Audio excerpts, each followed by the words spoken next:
we've seen women objectified in music videos like as props. And Yes. that's flipped on its head. The men are props. I see the scene where you're spanking the guy. Yes. Why was it important to get that message in there and kind of flip this narrative on its head about what a woman's space should be in popular music videos? Honestly, everything you're saying is the exact same thing I would say on these Zoom calls. I was like, men can glorify ass in their videos. I want to do it with this in an artful, really fun, beautiful way.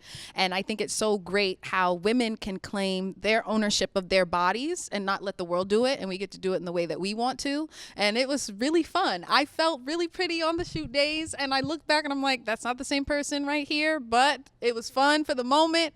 I'm going to tap back into that sometimes. But it was really fun. Okay, so last time I talked to you was about this time last year. You and Halle were performing Ungodly Hour. Yeah. Now you come back on the main stage, performing solo, debuting your new single, Have Mercy. How does it feel to be back here on the main stage performing solo? It feels really great. I'm going to be honest, I'm very scared, but I'm really grateful. I think it's like been such a big pot of emotions for me this week because the video is out and then performing 2 days later. So I've been really anxious and I've been holding on to it like near and dear to my heart. Like I finished Have Mercy in April. So I've been holding on to it for so long, and you know, to finally birth it, it's like I'm in shock almost. It's got to feel like a relief. Yes. Yet you still got the nerves for Sunday. I mean, having done all that you've done and accomplished, I think it's something refreshing about hearing you say you're nervous because it's kind of surprising. What is it that makes you nervous and anxious about this? Well, I think when you're nervous and have the nerves, it shows that you're alive and that you truly care about your craft. And you know, I still have such a long way to grow, and I'm so nitpicky about myself. I don't know if it's because my rising's Virgo or if it's the Cancer sensitive side inside of me or what, but I'm like so nitpicky, and there's so many things that I'm like, okay, do that, notes this, notes that, and I'm like always in my head. But it's also excitement because I'm finally showing the world who I am completely 360. So yeah, it's a huge range of emotions. Nerves are a sign of humility as well too, so that's a beautiful thing. What is it that allowed you to say, you know what, now is the time? How did you know now is the time to drop this record? Well, every time I've been either doing press or doing the shoots for my solo career, it always takes me back to the moment where I'd be like in my room back in Atlanta, like dancing in the mirror, like full going out. And it's crazy because I'm going to actually make that moment on the VMA stage, and it's something I've kind of always seen for myself in my head. And I'm so grateful and blessed to have my sister, my best friend, and you know, she was out filming Little Mermaid and I missed her so much, and because music is so therapeutic for us, I couldn't just stop creating, so it was like just inside of me. And so, you know, now I'm like, okay, I'm just gonna put it out, get this done, boom. And yeah, so timing is everything. It just happened, so I'm really grateful. So when did you realize that this would actually become an album, that this was something that you're actually going to put into the world and not just for yourself to, you know, express yourself? Music high key really like saved my life, and it was just really pouring out of me in a way that I couldn't really contain. And you know, as I was creating it, I started seeing it visually in my head. I started coming up with mood boards, all of that, and it kind of just started creating within itself. And I was doing it, and then I even paused it when we got in the pandemic, and then that's when Sis and I were doing our backyard tennis court tours of Ungodly Hour, so that was really fun. And it's crazy to see how the album, what I originally thought it was going to be, has evolved into this really empowerment, loving myself kind of record. And I can't wait for everyone to hear it. I'm still like narrowing down the songs. There's so many because I've just been creating so much. How many did you record? Oh, so many, like 100, I think. Jeez. Yeah, and then now I'm narrowing it down from like 30, 20, yeah, around there. So just it's kind of hard. What is the overall vibe? Like when you have 100 songs, are you picking the best from each particular vibe, or do you pick a sound and say, I'm going to stay here and I'm going to do the best of this sound? I think honestly it's really about what sounds cohesive as a project. You know, I love music. I'm such a fan of music, all kinds, and it's been fun experimenting with my voice. And I've kind of learned that I love how my tone sounds on pop records, which you guys really haven't even heard yet. So it's kind of been fun, like finding myself through the music. And yeah, it's just whatever feels the best. I'm all about a feeling. You know, you talk a lot about mood boards. You mentioned it now. We talked about it last time we chatted. How did the vision come together for this video, the treatment? Who put it together? You got to walk me through it from top to bottom. Well, I have the best team ever. Shout out to Parkwood and Columbia. Andrew, who's my creative director.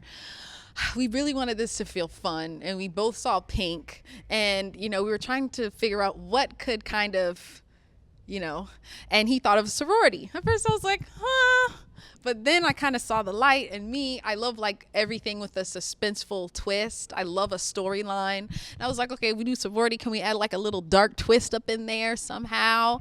And so, after watching the video, I wanted to really kind of make it all about ass, but in an artistic way. And I think it's so cool how women have this incredible power, how they can leave men in a trance with their bodies and their spirits and the way they carry themselves. And so it's literally luring in men and turning them into stone. So it's like a modern day Medusa. What I love about that so much is it serves multiple purposes, which we're seeing happen more and more in the ecosystem with women artists.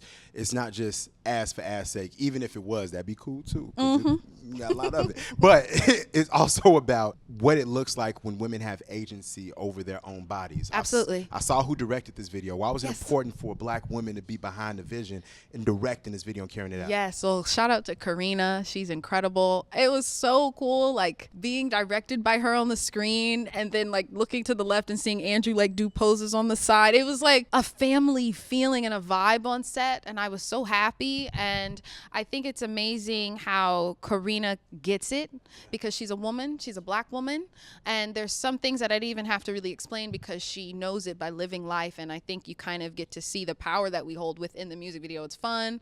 I felt sexy doing it, but it's also very empowering. Nah, it was amazing.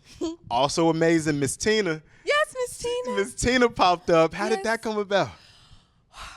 Wow. Okay. So in the video, it's like the mysterious neighbor like peeking, and we were like, who could do this right? And Ricky, who was with Parkwood, he was like, oh, she would be amazing. I was like, are you kidding me? If she do it, hell yeah. And she came and she did it. And one, she's so beautiful, and I was just so shocked with like how long she stayed the whole day, and she sent my mom the most beautiful message that almost brought me to tears. And I'm just really grateful for her and B's support and their love. And it's because of Miss Tina birthing Bey and Solange that that's why my sister and I are doing what we're doing now, seeing examples like that. So it was almost like a really huge full circle moment. Now the internet is gonna go crazy. They're gonna I'm getting literally, I don't know if you can see him, goosebumps thinking about it. You see my arms. I see. Because Beyonce is such a once in a generation artist, and you are a whole different entity. Thank you. Yet we see nodes of that greatness in you. Thank you. And seeing Miss Tina in the video is almost like, yeah, she sees it too. How do you process that when you get support from Beyonce and Tina Knowles, and when you feel like you're carrying on the legacy of all these women that have been the foundation for you? I don't really process it, quite frankly.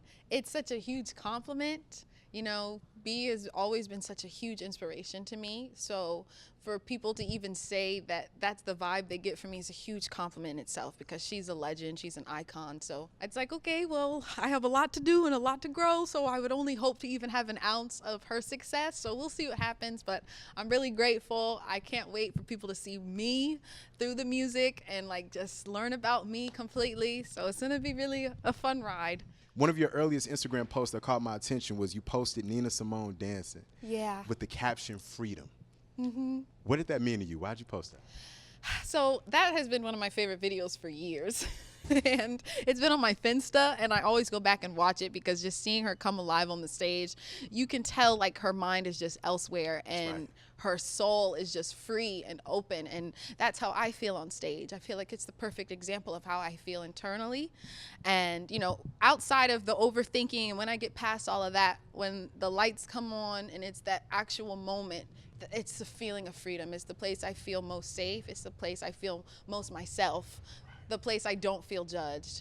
And I think that video was that's the feeling, because you can never really describe it to someone. And it's really funny how fast forward, how me performing Feeling Good was kind of like my first performance by myself, and being such a huge fan of Miss Nina Simone, it's really funny how there's always these little nuggets and little signs that things will come back around.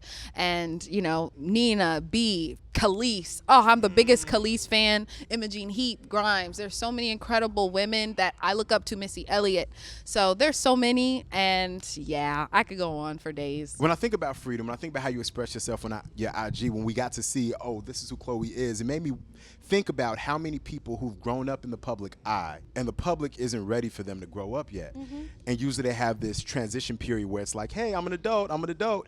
You didn't wait for any permission. You just said, no, I'm grown and I'm going to do what I want to do. Yeah. How did you get that confidence and get to that space? Or was it something that was just natural, like, F what everybody thinks, I'm just going to do what I feel like doing? Honestly, it was really natural. I seem very confident online. Internally, I'm not really, but on my Finsta, that's all I was really posting. Ask Callie, all my family members who were on it. So it wasn't like I don't really care. I'm just it just was me. And that's why I kind of laughed at the response, because I was like, oh, it's just me being me. Oh, that's great. You like it. It's cool if you don't. That's fine. But I think it's important for us to learn that no matter what people really say about you, you kind of just have to put your blinders on and just be yourself unapologetically. And that's really truly the biggest lesson I've learned. You know, a lot of times people are like, oh, I do too much, or even performing wise, but it's just me feeling free and getting it out. And I'm happy that I have the freedom to express myself in that way. There's no such thing as having too much self-expression, in my opinion. That's a wild critique. But it's interesting because you could kind of look at your Instagram and see that, oh, she's about to birth something new that's just Chlöe, just off of the covers. When I looked at, your Mind Still, how you flip blues song, there's so many different records. Yeah. Why was it important to use that platform and those cover songs to kind of introduce the world to who Chlöe Bailey is?